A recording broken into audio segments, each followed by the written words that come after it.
सपना बेचने का काम मोदी जी करते हैं और इतना बड़ा कलाकार आज तक कोई प्रधानमंत्री नहीं हुआ था जो सिर्फ शब्दभेदी बाण चलाता हो, धरातल पर कुछ ना दिखाई पड़ता हो।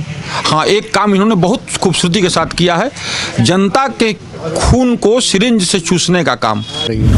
तो मैं तो कह रहा हूँ कि भाई आप प्रत्यक्ष आप जाके देख लीजिए ना। एक कहावत है कि हाथ कंगन को आरसी का, पढ़े लिखे को फारसी क्या।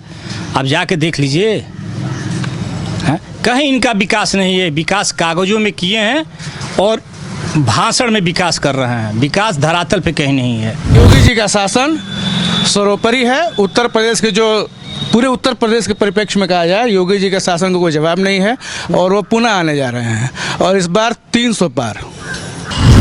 हम लोग जहाँ रहते हैं पूरी जिला में आज बरसात के दिन में सब लोग बीमारी से मर रहे हैं। आने जाने का रास्ता कोई नहीं है, सब्जी ले आने की रास्ता नहीं है, न कोई शिक्षा की व्यवस्था है, न चिकित्सा की व्यवस्था है। सरकार की कोई कमांडे नहीं है इस पे। नमस्कार, आप देख रहे हैं RAD न्यूज़ और इस वक्त हम बलिया कलेक्ट्रेट के पास मौजूद हैं।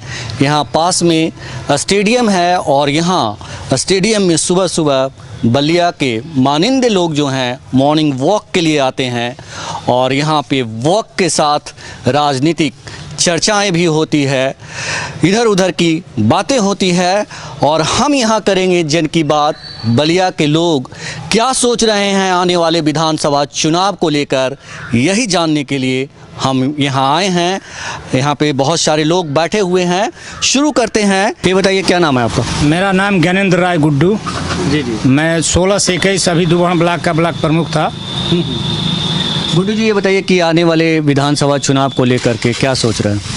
आने वाले विधानसभा में भारतीय जनता पार्टी की सरकार गिर जाएगी और समाजवादी पार्टी की सरकार बनेगी, क्योंकि 5 साल में इन्होंने जो वादा किया था जनता से, अपने एक वादे पे ये खरे नहीं उतरे हैं।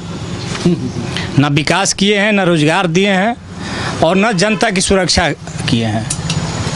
किसी अपने वादे पे सफल नहीं उतरे हैं ये। लेकिन योगी जी कहते हैं कि डबल इंजन की सरकार में चौतरफा चहुमुखी विकास हुई है और उनके विरोधी ही सिर्फ ऐसी बातें करते हैं कि विकास नहीं हुआ। आप बताइए, आप कहाँ से आ रहे हैं? मैं तो दिल्ली से आ रहा हूँ। दिल्ली से बाई रोड आ रहे हैं जी। तो दिल्ली से बाई रोड आ रहे हैं तो कहीं आपको अच्छी सड़क मिली? लखनऊ जो अखिलेश जी ने सड़क बनवाई थी, या जो अटल जी के ज़माने की सड़क थी, उसके बाद नई सड़क इनकी एक भी दिखी आपको? कहीं नहीं मिली आप। इनकी 5 किलोमीटर की अपनी व्यक्तिगत भारतीय जनता पार्टी की कोई सड़क नहीं है जिसका इन्होंने शिलान्यास किया हो और उसका लोकार्पण करे। ये पिछली सरकार की बनाई हुई सड़कों का लोकार्पण कर रहे हैं, पिछली सरकार की बनाई हुई योजनाओं का लोकार्पण कर रहे हैं, अपना न शिलान्यास किए न लोकार्पण किए। ये बताएं कि मतलब जो ये आप बात कर रहे हैं तो 4.5 साल करीब हो गए हैं सरकार की, योगी सरकार की। तो 4.5 साल में मतलब इन्होंने कुछ ऐसा नहीं किया जो आपको दिखे? कुछ नहीं किया। अभी आप यहाँ से चले जाइए DM आवास होते हुए SP आवास घूम लीजिए। यहाँ की सबसे VIP कॉलोनी ये है। वहाँ आपकी सड़क और नाली की स्थिति आपको मिल जाएगी। अभी आप मिड्डी से AC कॉलेज पे चले जाइए, वहाँ कैसे लोग माने जीना दुर्लभ हो गया है, लोगों को मर मर के जी रहे हैं। रोज़ सुबह उठते हैं कि हो सकता है कि आज कुछ नया देखने को मिल जाए, और फिर वही उनको वही सड़क, वही नाली, बजबजाती नालियों में पैदल चलने का काम कर रहे हैं। घुटने तक पानी हेल के अपने घरों में जा रहे हैं। अभी यहाँ श्री राम विहार कॉलोनी है, ये बलिया ज़िले का सबसे VIP इलाका है, आवास विकास और श्री राम विहार, वहीं पुलिस लाइन वही स्थिति है। अभी SP ऑफिस के बंगले में आप चले जाइए, उनके ऑफिस में पानी वहाँ घुटने पर लगा है। आपके बगल में स्टेडियम है, इसकी दुर्दशा आप देख लीजिए। ये कौन सा विकास कर रहे हैं? ग्रामीण इलाकों में कहीं चले जाएंगे, इनकी 2 किलोमीटर भी सड़क बढ़िया नहीं मिलेगी। आप 2 किलोमीटर 1 घंटा में सफ़र दूरी तय करेंगे, उससे पैदल आप सोचेंगे पैदल जाना बेहतर अच्छा है। बीजेपी के नेताओं तो कह रहे हैं कि हमने गांव पे ज़्यादा फोकस किया है, इसीलिए गांव में हमारी चर्चा हो रही है। तो मैं तो कह रहा हूँ कि भाई आप प्रत्यक्ष आप जाके देख लीजिए ना। एक कहावत है कि हाथ कंगन को आरसी का, पढ़े लिखे को फारसी क्या। आप जाके देख लीजिए, कहीं इनका विकास नहीं है। विकास कागजों में किए हैं और भाषण में विकास कर रहे हैं, विकास धरातल पे कहीं नहीं है। धरातल पे विकास नहीं है। आप बताइए सर, आप क्या सोच रहे हैं? योगी जी के 4.5 साल करीब हो गए हैं, चंद महीने बाद ही जो है आपको वोट डालने का मौका मिलेगा, सरकार पे फैसला करना होगा, तो क्या सोच रहे हैं आप? जहाँ तक सोचने की बात है तो देखिए, सत्ता में जो लोग बैठे हुए हैं उनको सत्ता का घमंड है, और आप पता नहीं किस चैनल से हैं, जिन चैनलों ने इनका विरोध करना चाहा उन्हें छापे मार करके और सलाखों के पीछे डाल दिया गया, जिसके ज्वलंत उदाहरण आपके 1-2 मीडिया, इलेक्ट्रॉनिक मीडिया के लोग हैं। हाँ, अभिव्यक्ति की स्वतंत्रता जब नहीं रहेगी तो स्पष्ट बात सामने नहीं आ सकती है, और अभिव्यक्ति की स्वतंत्रता का खतरा इस सरकार में बना हुआ है। मतलब विरोधी जो आरोप लगाते हैं कि ये जो सरकार है लोगों की जुबान को दबाती है, लोकतंत्र खतरे में है, ये सही है आपकी नज़र में? लोकतंत्र खतरे में है कि नहीं ये तो मैं नहीं कह सकता हूँ, लेकिन अभिव्यक्ति की स्वतंत्रता नहीं है, स्वतंत्रता बाधित है। और अभी प्रमुख जी ने आपसे कहा ना गड्ढे के सवाल पर, योगी जी जब शपथ लिए थे तो गड्ढा मुक्त कर दिया जाएगा। अब लखनऊ की सड़कें हो सकता है गड्ढा मुक्त हो गई हों, गोरखपुर की सड़कें हो सकता है गड्ढा मुक्त हो गई हों, लेकिन जहाँ हम लोग रहते हैं वहाँ हमें ऐसा कभी प्रतीत नहीं हुआ कि हम गड्ढा मुक्त सड़कों पर चल रहे हैं। तो क्या लगता है कि मतलब योगी जी सपने दिखाने का काम किए, सपने बेचने का काम किए बस? योगी जी ही नहीं, सपने के सबसे बड़े सौदागर मोदी जी हैं। सपना बेचने का काम मोदी जी करते हैं, और इतना बड़ा कलाकार आज तक कोई प्रधानमंत्री नहीं हुआ था जो सिर्फ शब्दभेदी बाण चलाता हो, धरातल पर कुछ ना दिखाई पड़ता हो। हाँ, एक काम इन्होंने बहुत खूबसूरती के साथ किया है, जनता के खून को सिरिंज से चूसने का काम, टैक्सेशन करके, टैक्स लगा करके। उस समय जजिया कर हुआ करता था, आज इनका जो टैक्स है ये अच्छे अच्छे लोगों की कमर तोड़ कर रख दिया है। हाँ, वोट के लिए इन्होंने जरूर दो रंगी चाल चला है।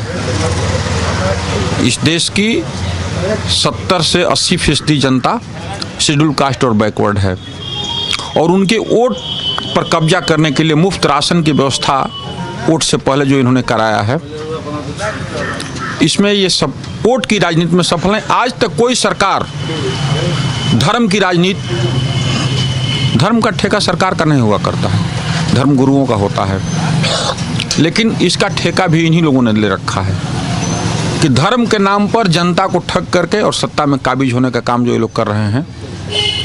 आने वाले समय में अब इसका परिणाम जो भी हो मैं ये तो नहीं कह सकता, लेकिन निश्चित रूप से देश को नुकसान हो रहा है। प्रगति बाधित है, विकास बाधित है, और धर्म के नाम पर लोगों को उकसाया जा रहा है। तो देश को नुकसान हो रहा है। आप बताएं सर, आप क्या सोचते हैं, देश को नुकसान हो रहा है या फ़ायदा हो रहा है? आने वाले विधानसभा चुनाव में आप वोट डालेंगे, उससे पहले क्या कर रहे हैं गुनाह भाग? हमारे समझ से नेता धूर्त नहीं होता और जनता मूर्ख नहीं होती तो राजनीति नहीं होती। इसी तहत भाजपा जो है अपना कार्य कर रही है। धूर्तई का जो है प्रकाष्ठा चढ़ गया है और जनता मूर्ख बन करके वोट देती है और फिर 5 साल वही काम करती है। अरे आपको तो देना ही पड़ेगा जी। बात करें योगी जी की तो 5 साल करीब होने जा रहे हैं। योगी जी के विकास की लकीर को आप कैसे देखते हैं, कहाँ तक खिंचा हुआ देखते हैं? योगी जी ने एक अपना नियमावली लॉन्च किया जिसमें कि गौ पशुओं को जो है फ्री छोड़ दिया, और वो पशु जो है रोड पर घूम करके आज जनता का जो है एक्सीडेंट करा रहे हैं, लोगों को मार रहे हैं, और जो साढ़ जो है उनके योगी जी के सबको जो उनसे जनता भी बेहाल है, किसान भी बेहाल है, और सड़क पर चलने वाला भी बेहाल है। जनता जो है चारों तरफ से दुखी है, हाँ, साढ़ से किसान और साढ़ से रोड पर चलने वाला, और योगी जी अपने कमरे में मस्त हैं। इसके अलावा और कोई विकास नहीं हुआ, साढ़ ही साढ़ मिला है बस। बात करें सरकार की तो आप किसकी सरकार चाहेंगे? हम सरकार जो अच्छा काम करे उसकी सरकार चाहेंगे। ये तो विकलांग बना दिया है, 2 किलो अनाज दे करके, पैखाना दे दिया कि लाइटिंग करो, और राशन दे दिया खाना खाओ, और विकलांग बन जाओ, दिन भर ताश खेलो। जनता को विकलांग बनाने का काम योगी जी ने किया है। वो कौन है नाम लीजिए आप, जिनका आप चाहते हैं कि उनकी सरकार बने। सरकार बने जो अच्छा काम हो, जो अखिलेश जी की सरकार बने, जिन्होंने काम किया है उन्हीं के काम का जो है वो हवाला देते हैं, उन्हीं का उद्घाटन करते हैं, उन्हीं का समापन करते हैं। अपना उनका कुछ नहीं है, जो भी अखिलेश जी का है। क्या नाम है आपका? रामेश्वर। आपका क्या नाम था? अजय सिंह। आप बताइए, आप क्या सोच रहे हैं विधानसभा चुनाव को लेकर के? हम लोगों ने तो अपने ज़िले के लिए बहुत कुछ सोचा था। 1942 में हमारी ज़िला आज़ाद हुई थी, तब से आज तक हम लोग का ज़िला, चाहे जिसकी भी सरकार बनी, एक सपा की छोड़ के भाजपा जब जब आई, ये ज़िला उपेक्षित रहा। हम लोग जहाँ रहते हैं पूरी ज़िला में आज बरसात के दिन में सब लोग बीमारी से मर रहे हैं। आने जाने का रास्ता कोई नहीं है, सब्जी ले आने की रास्ता नहीं है, न कोई शिक्षा की व्यवस्था है, न चिकित्सा की व्यवस्था है। सरकार की कोई कमांडे नहीं है इस पे। तो आने वाले विधानसभा चुनाव में आप बदलाव चाहते हैं? बिल्कुल बदलाव चाहते हैं। कौन किसकी, मतलब कौन सी समाजवादी पार्टी की सरकार बने। समाजवादी पार्टी? जी। क्यों समाजवादी पार्टी की सरकार क्यों चाहते हैं आप? हम लोग के बलिया में बहुत विकास किए हैं। हाँ, चाहे बांसडी से सिकंदरपुर हो, बेलथरा से बैरिया हो, चाहे ये क्या नाम है, यूपी बिहार जोड़ने की पुल हो, बहुत अच्छा रोड का काम किए। अखिलेश जी 2017 में कहे थे कि काम बोलता है। उन्होंने अपने काम गिनाए थे यूपी की जनता को, लेकिन यूपी की जनता उन्हें नकार दी थी। तो आज आप मतलब जब योगी जी की सरकार है तो क्या आप इनके काम काज से संतुष्ट नहीं हैं? नहीं, हम लोग जिला में तो संतुष्ट नहीं हैं। हम जिला के विषय में बता रहे हैं, हम लोग संतुष्ट नहीं हैं। एक भी ना गांव का रोड बना है, ना जिले का रोड बना है। आप मेरे साथ बाइक पर बैठ जाइए, शहर की चारों तरफ घुमा देते हैं। आप संतुष्ट हो जाएंगे तो हम भी संतुष्ट हो जाएंगे। बताएं कि आप क्या सोच रहे हैं आने वाले विधानसभा चुनाव को लेकर? आपका जो सर्वे है ना, वो सर्वे जब एक विशेष विचारधारा के लोगों से सर्वे होगा तो वही आएगा। आप जाइए गांव में, अपने आंखों से देखिए गांव की जनता क्या कहती है, उसको सुनिए, उसके बाद अपना सर्वे सही सटीक आएगा। 20 लोग चाय की दुकान में बैठे हुए हैं, यदि वो एक ही विचारधारा के हैं तो एक ही विचारधारा की सरकार बनवाएंगे। और ऐसे राजनीतिक लोग हैं जिनके परिवार के लोग उस पार्टी के टिकट के दावेदार भी हैं, तो उनसे आप क्या अपेक्षा रख सकते हैं? योगी जी का मतलब उनमें आप भी हैं। योगी जी का शासन सर्वोपरि है। उत्तर प्रदेश के जो पूरे उत्तर प्रदेश के परिप्रेक्ष्य में कहा जाए, योगी जी के शासन को कोई जवाब नहीं है, और वो पुनः आने जा रहे हैं। और इस बार 300 पार, उससे नीचे नहीं। 300 पार तो पिछली बार कर गए थे। इस बार भी 300 पार रहेगा। इस बार भी 300 पार रहेगा। इस बार भी 300 पार रहेगा। लेकिन इतने सारे लोग जो हैं योगी जी की आलोचना, परिचय मैं बता सकता हूँ सबका, जिससे भी आपने इंटरव्यू लिया है सबका परिचय मैं बता सकता हूँ। मैं तो नहीं जानता। मैं बता सकता हूँ ना, मैं लोकल हूँ यहाँ का, मैं सबका परिचय देते हुए अपना ही परिचय दे सकता हूँ। हाँ तो दीजिए आप। मेरा नाम अंबादत्त पांडे है और मैं हिंदू जागरण मंच का जिला अध्यक्ष हूँ। अच्छा।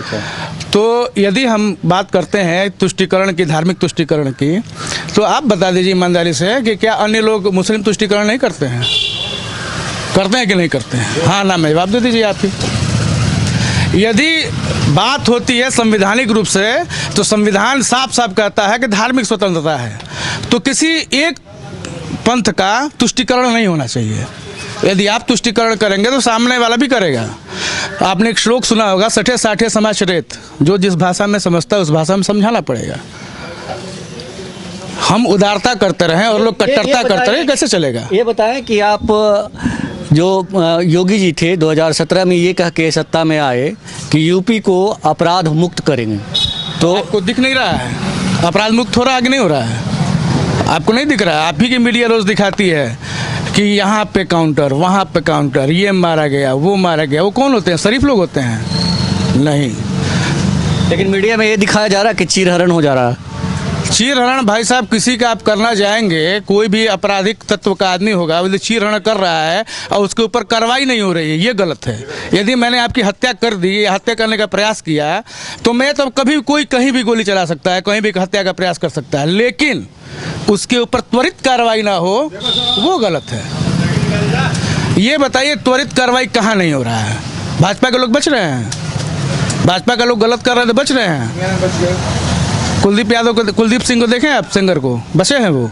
नहीं बचे हैं। लेकिन बहुत दिन के बाद कार्रवाई हुई उन पे, सर प्रोसेस होता है किसी भी चीज़ को। वो विधायक था, जाने की कोशिश की गई। आपको लगता है? नहीं, मुझे क्यों लगेगा, लोग बोल रहे हैं, मेरे पीछे से बोल। नहीं, मुझे किसी ने नहीं कहा। हम लोग चिन्मयानंद जी की बात कर रहे हैं। या चिन्मयानंद जी के बारे में वो जानते होंगे, हमको तो नहीं पता है क्या उनको बचाने की कोशिश की गई, मैं नहीं जानता। ये बताएं कि मतलब जो आरोप ये लोग लगा रहे हैं कि यहाँ की सड़कें गड्ढा मुक्त नहीं हुई, भाई साहब इनके सरकार की जो सीवरेज योजनाएं थी ना, उसका फलीभूत है, उसकी जांच करवाइए। जो अभी तक बलिया में सीवर नहीं बन पाया है, उसका घोटाला कहाँ गया है, उस घोटाले की जब जांच होगी, देखिए बहुत सारी बात है। विकास कराए हैं, शिलान्यास किए हैं, निर्माण सरकार ने कराया है, जो वर्तमान सरकार है। यदि जो शिलान्यास करा रहा है, उस शिलान्यास पे वो सरकार का शिलान्यास होता है, चाहे वो सपा की सरकार हो चाहे भाजपा की सरकार हो। आपने अपने मकान का नींव रखा है, तो आप यदि आप बीच में अक्षम हो जाते हैं और आपका लड़का मकान बनवाता है, तो क्या वो विकास की श्रेणी में नहीं आएगा?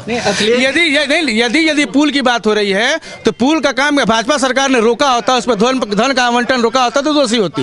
यूनिवर्सिटी का काम है, यूनिवर्सिटी आ गई, आते इस अखिलेश जी की सरकार चली गई, अखिलेश जी की सरकार चली गई। अखिलेश जी की सरकार के बाद यूनिवर्सिटी यदि रुक गया होता, उस प्रोसेस को रोक दिया गया होता, जिस प्रकार से इंदिरा जी ने यहाँ पे स्पोर्ट्स कॉलेज का यूनिवर्सिटी का उद्घाटन किया था, शिलान्यास किया था, केवल पत्थर पड़ा रह गया, उस पर काम नहीं हुआ। क्यों? क्योंकि आगे की जो सरकार आई उसने रोक दिया। इस सरकार ने तो रोका नहीं। हम माननीय मुलायम सिंह यादव जी ने, जिनको धरती पुत्र मुलायम सिंह यादव कहा जाता है, रामनगर पे एक पुल का शिलान्यास किया था और परम आदरणीय मोदी जी की सरकार में उस पुल का निर्माण हुआ है। आप बनारस में जाकर के देख सकते हैं। तो ये सारी चीजें, यदि कोई विकास का कार्य है, यदि कोई लेकर आया है, स्वागत योग्य कार्य है, लेकिन यदि कोई उसको रोकता नहीं है, तो उसको क्या कहा जाएगा? उसको क्या कहा जाएगा? विकास की प्रक्रिया नहीं कही जाएगी। कोरोना काल को भी लेकर लोग सवाल उठा रहे हैं। तो इस पे तो लोग संवेदनहीन है ना, इस पे तो संवेदनहीन है लोग। आपकी सरकार नहीं, किसी की भी सरकार एक दिन में तो बनती नहीं है, कई प्रोसेस बन करके सरकार आता है। सरकार ये है कि हॉस्पिटल है, उसके क्षमता 100 की है, और एक साथ मॉब में लोग बीमार होकर के आएंगे, उस समय क्या होगा? आप बताइए। आप भी मुख्यमंत्री रहते तो आप क्या करते हैं? क्या करते हैं?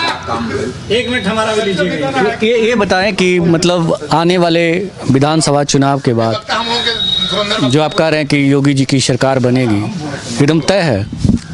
मेरे हिसाब से तय नहीं है, इसको कहीं लिख लीजिए और फिर मुलाकात होगा। अभी हमारे भाई हिंदू युवा वाहिनी के जिला अध्यक्ष अंबादत्त पांडे ने कहा कि पुल का काम भारतीय जनता पार्टी ने पूरा कराया। तो आप मेरे साथ चलिए, 4.5 साल पहले जब चुनाव आया, उस समय पुल बन गया था, 17 में ही पुल बन गया था, और जो अप्रोच का काम था, पैसा उसी समय आवंटन हो गया था। इस सरकार ने रोकने का काम किया है, उसको पूरा नहीं कराया। अभी भी अप्रोच उसी तरह से अधूरा पड़ा है। पूर्वांचल एक्सप्रेसवे जो है वो अखिलेश जी की देन है, जिसको उस पर पैसा सरकार ने आवंटन कर दिया था। उस पैसे को आप कहाँ लेके चले जाएंगे? उस काम को आप बंद कर देंगे। हम मकान बनवा देंगे, गृह प्रवेश हमारा लड़का करवा देगा तो मकान लड़का बनवाएगा। ये गृह प्रवेश कराने का काम कर रही है सरकार। हर जगह विकास के मुद्दे पे फेल है। अंबाजी के जहाँ ये रहते हैं, मेन सड़क पे इनकी मकान है, वो सड़क नरकीय स्थिति में है। वहाँ ये 100 मीटर की दूरी कम से कम 50 गड्ढा इनके सड़क पे है। ये लोग सिर्फ अपनी बात अच्छी कर रहे हैं, हिंदू मुस्लिम लड़ा रहे हैं। और अब हिंदू मुस्लिम तो छोड़िए, अब हर जात को बांटने का काम कर रहे हैं। आप ब्राह्मण हैं, आप ठाकुर हैं, आप क्षत्रिय हैं, आप वैश्य हैं, आप कोहार हैं, कमकर हैं।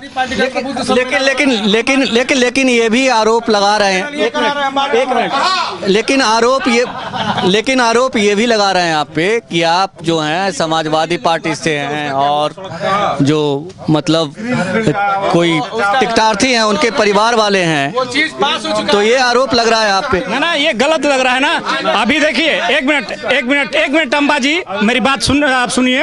अभी मोदी जी आए थे, गडकरी जी आए थे, मालदेवपुर से इन्होंने बाईपास का शिलान्यास किया, 3 बार आए।